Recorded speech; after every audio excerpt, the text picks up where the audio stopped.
Today's gospel is about the parable of the talents.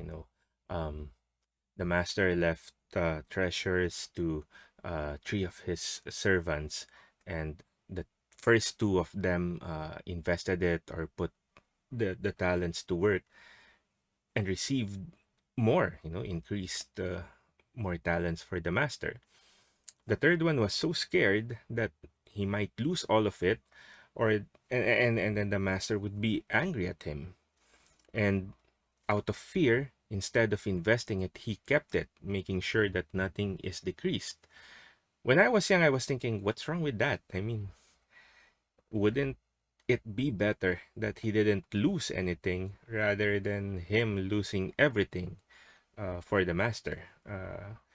And probably fear is what's wrong. But you see, Jesus is teaching us that we should trust in him. What he has given us, we should trust that when we use it, it will grow. Uh, and it's better for him that we use the talents that he's given us. Of course, he's talking about talent like as in the denomination of their time, the currency of their time. But it's easily interchangeable with the actual talent as in what we can do, because those are also gifts from God. And like I said, God gives all of us talents, and sometimes we have to search for it. We have to reflect on what it is. But again, the key is trusting that we are able to use that talent and we are able to grow it, because that's not our job. Growing it or making it, giving it fruit is God's job. Our job is to make sure that we use it, that we plant it uh, to the people around us, to our environment. And that's exactly what Saint Monica did. She had the child, Saint Augustine. Um, Augustine was a problem child. I think problem child is an understatement.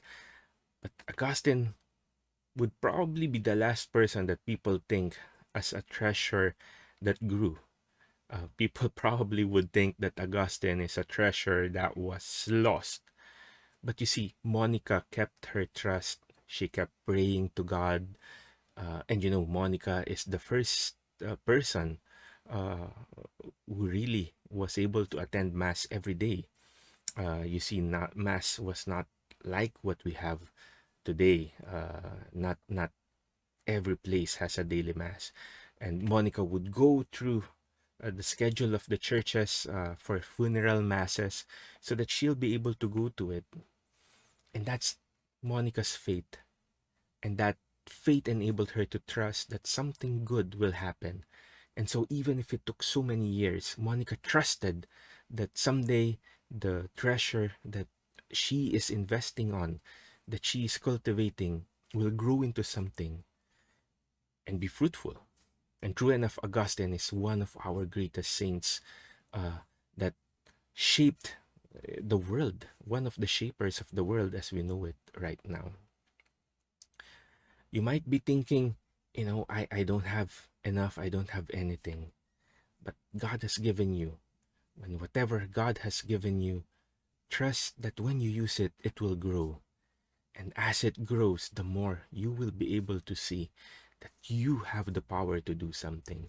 And like Saint Monica, whose feast day we celebrate today, uh, you will not even be surprised. You will just see the fruits of your labor uh, being blessed by God. Because, like I said, it is not your work, but God's work. Your work is to trust and give it all you've got.